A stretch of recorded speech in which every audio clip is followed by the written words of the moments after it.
Hi everyone, this is the third video of the third week. And in this lecture, we are going to look at the aftermath of the flood and the rather troubling portrayal of Noah, especially his problematic relationship with his sons. And like the other videos, you can again listen to this just as an audio if you wish. And again, as with the other videos, it would make much more sense if you had done the readings from the biblical text beforehand. After enduring the flood for 40 days or 40 nights or a year, depending on which source you go with, as we discussed last time, Noah lands on dry ground and he offers a sacrifice. And this is mostly Jay. God smells the sacrifice, following the Mesopotamian version of the flood narrative called Atrahasis. And God, therefore, once he smells the sacrifice, like in Atrahasis, vows not to do this again. To make sure, God, to make sure he doesn't do this again, decides to put up a kind of post-it note to himself, reminding himself to not do this. And you see this in Genesis 9, verse 11, which states, I establish my covenant with you that never again shall all flesh be cut off by the waters of a flood, and never again shall there be a flood to destroy the earth.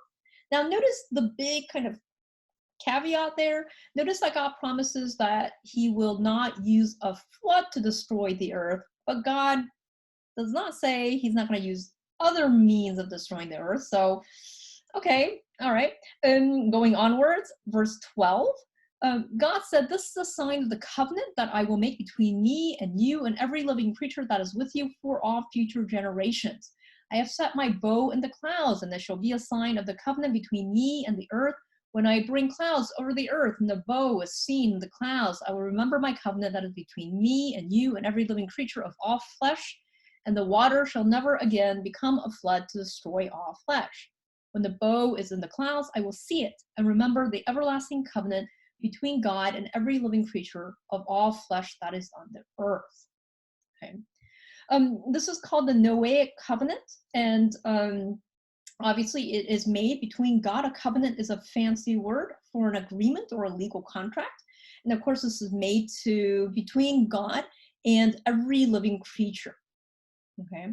And in the Noahic covenant, what most people realize is that Noah and his descendants get the right to eat animals. Okay. It doesn't seem like human beings were allowed to do that before. Okay. Some other aspects of this covenant, as well as what happens in the aftermath of the flood. Notice that God, again, puts up a reminder, this bow in the clouds. And of course, a bow is usually taken to be a rainbow, which makes sense because a rainbow sometimes comes in the aftermath of a rainstorm. Okay.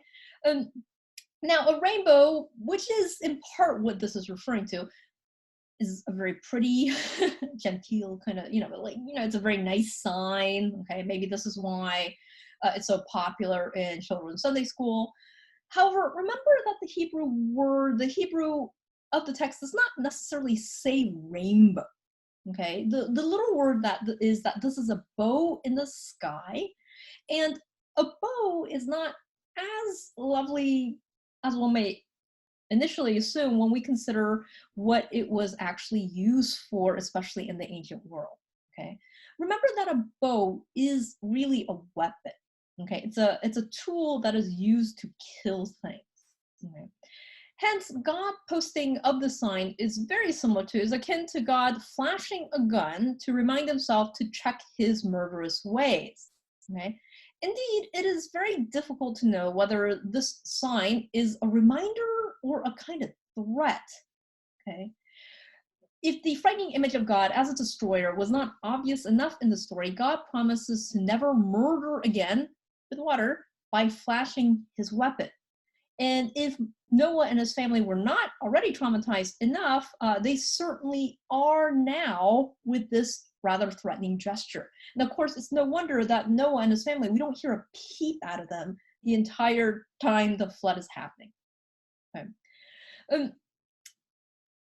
As evident, the primeval narrative, as well as unfortunately the rest of the biblical text going forward, will portray God in a pretty disturbing manner. Okay. Now, in fairness to the text, I would say a lot of the disturbing aspects of God that we find in the biblical text is the result of our modern expectations, which are very different from the ancient ones. Okay. As I tell students, and I will remind you again, most students do have difficulties when they take Intro to Hebrew Bible because of the disturbing visions of God and other sort of biblical heroes. However, you want to kind of go through the process. By the second year, they learn to live in the discomfort. Okay. And really, I think it's a kind of development of faith or theological education, that you become better at sitting with the discomfort that comes from knowing that the questions we have about life and God, sometimes very disturbing questions, that we don't have good answers for them and might never get answers for them, and coming to this position where you say, well, that's okay. Okay. Now, going back to the text, it is not only God who is portrayed in a disturbing manner, but also, like I said, biblical characters who really become heroes in some of our religious traditions. And of course, one of these heroes is Noah. Okay. So this is, now we're going to Genesis 9. Okay. In particular, Genesis 9:20. Okay. We are told that the first thing that Noah does after the flood is to plant a vineyard so that he can make wine. Okay, at which point he gets very drunk. Okay, this is understandable considering what he's been through. Okay, and this is how Genesis 9 verse 20 describes it. Noah, a man of the soil, was the first to plant a vineyard, and he drank some of the wine and became drunk, and he laid uncovered in his tent. And Ham, the father of Canaan, saw the nakedness of his father and told his brothers outside. Then Shem and Japheth took a garment and laid it on both their shoulders and walked backwards and covered the nakedness of their father. Their faces were turned away, and they did not see their father's nakedness. When Noah awoke from his wine and knew what his youngest son had done to him, he said, "Cursed be Canaan. Lowest of slaves shall he be to his brothers." Okay. Very strange and disturbing tale. Couple of things to know before I go into it. Swearing or this kind of cursing or oaths in the biblical world, they're not like oaths or swearing or curses in the modern world. Okay, in the modern world, a lot of times they're just words. Okay, maybe they'll happen, maybe they won't happen, maybe they're hurtful. And in the ancient world, however, especially without kind of courts as we think of it, or sort of contractual enforcement of some sort, words had force, they had meaning, they were kind of magical. And when you unleash them, especially if you are a Israelite patriarch, okay, your words will come back fulfilled. Okay, so when Noah curses Canaan, okay, we'll go into why it's Canaan in a minute, this curse cannot be undone. It will come to pass, it will come back fulfilled. Okay. Another small word about wine, which is found throughout the biblical text, and indeed in the modern world still. Drinking is not uncommon in the Bible. Indeed, when your text mentions a feast, the actual word for that in Hebrew is a drinking feast. It has the word to drink embedded in the word. Okay. Now, the biblical text, the Hebrew biblical text, maybe unlike the New Testament one, I'm not sure, has a complicated, if not negative, vision of drinking.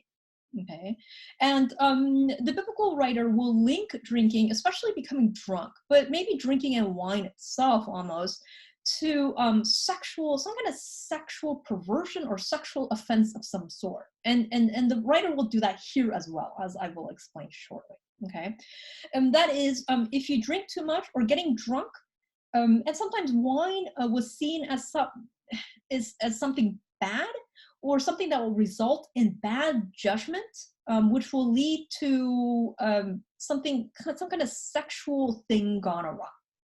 Okay. So now going back to the story, those two things having been explained, lots of questions to what happens in Genesis 9:20 and through 25. Okay. So some questions. Okay, what does laying uncovered and seeing someone's nakedness mean? Okay, what exactly does Ham do? What does he do wrong in seeing his father's nakedness? Okay, why is Noah so upset? Okay, indeed upset enough to condemn his grandson to perpetual slavery, which seems to be, something drastic. And why does Noah condemn not Ham, but Ham's son Canaan, who was not the one who saw his nakedness? Okay.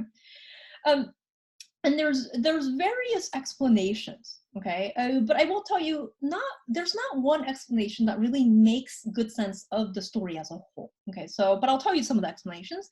The first is the most obvious. Okay, well, what did Ham do wrong? Well, he saw his father naked, okay, and maybe not in a state fit to be seen. Okay, and of course, maybe in the modern world this is no big deal, but in the patriarchal context, this was very disrespectful. Okay. And this explanation makes sense of some aspects of the story. Namely, we're told that the other sons of Noah, they, I guess respectfully turned backwards, so they wouldn't see his father's nakedness. This is so it makes sense as to why they would do that. They're physically avoiding seeing Noah's nakedness. What this explanation does not explain is why Noah, it doesn't resolve any of the other questions we were asking. Why Noah's reaction is still so outlandish. Okay. And so there's other explanations or other interpretations that try to kind of better make sense of Noah's outlandish reaction to what Ham does. Okay. And so interpreters say, well, considering how dramatically Noah reacts, uncovering one's nakedness must be a euphemism for something more egregious. Okay, so then they, of course, what do? They turn to where this phrase uncovering nakedness occurs in the Hebrew text. Okay, and what you find is that, for example, if you look at Leviticus chapter 20, verse 17, or Leviticus 18, verse 6, or even parts of Ezekiel, this phrase seems to be a euphemism to have intercourse with. So one reading, okay, and this is the part of the class when people get very disturbed, okay, but so one reading is that the reason why Noah is so upset enough to condemn somebody with perpetual slavery is because while he was in a drunken stupor, Ham took advantage of him. Okay, slight derivation of that reading. Or in a drunken stupor, Noah took advantage of Ham. Okay. Or in a slight other variation, none of these variations are better, okay?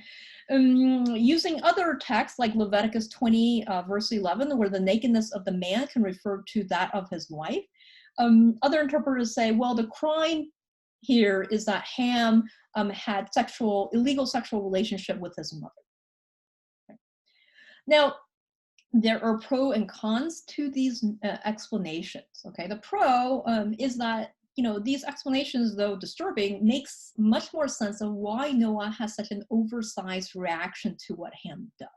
Okay. The part where, the problem with these explanations, the con, is that these explanations don't really make sense when you read the narrative in total, which is what I've just done. Okay, remember that line about how Noah's other sons very respectfully walked backwards to cover up Noah's nakedness? If seeing someone's nakedness is a euphemism, that line doesn't make any sense. Okay, in short, there's no explanation, at least not what I found, that makes sense of the story in totality. Okay, and this is how I would explain it. Okay, and I'm not going to resolve the entirety of the story, unfortunately. Remember that the biblical writers and the editors of the text were not neutral. Okay, I mean, most storytellers are not. Okay, rather they had a pretty complex agenda, and one of those agendas, okay, was political. Okay, notice that the main person mysteriously targeted in the story is not Ham, the one who sees his father's nakedness. Okay, but Canaan, Ham's son. It is Ham's son and his sons, or his descendants, Canaan's descendants, who are cursed with perpetual slavery. And Canaan and his descendants, called the Canaanites, were not nobodies to the biblical writer. Indeed, they were the Israelites' arch enemy. Well, why were they the arch enemy? Elsewhere, the biblical writer, claims that the Canaanites were particularly sinful. Okay, but notice how like that doesn't mean anything. What does particular simple mean? Okay, the real problem with the Canaanites was that according to the biblical text, the Canaanites were already dwelling and settled on the land, on the piece of property that the Israelites wanted for themselves when they showed up after the Exodus. Okay. Subsequently, as the stories in Joshua we'll talk about narrate, the Israelites go to war with the Canaanites for that land and take it from them. Okay, and in Joshua they kill all the Canaanites. Okay, in short, there's a political reason why the Israelite editor might have wanted to make Canaan and his descendants the bad guys in the story. It was a way to justify Israel's later conquest and displacement, and perhaps even enslavement of the native Canaanites, who were already living on the land that they wanted.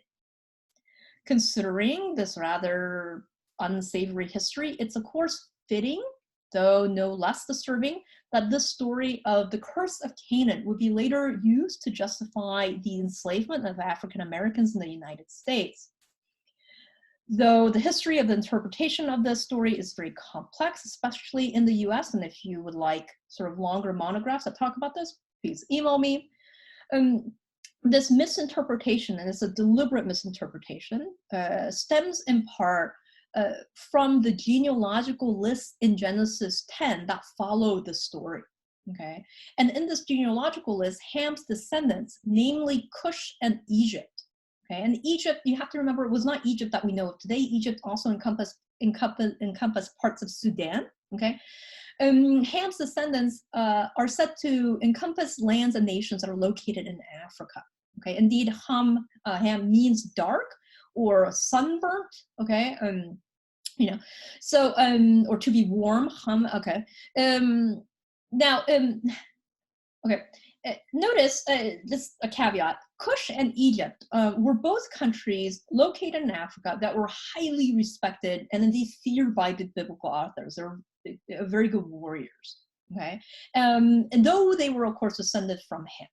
Okay, and the key point seems to be that that this story is targeted to Canaan. Okay, it is Canaan that is mysteriously cursed by Noah with perpetual slavery.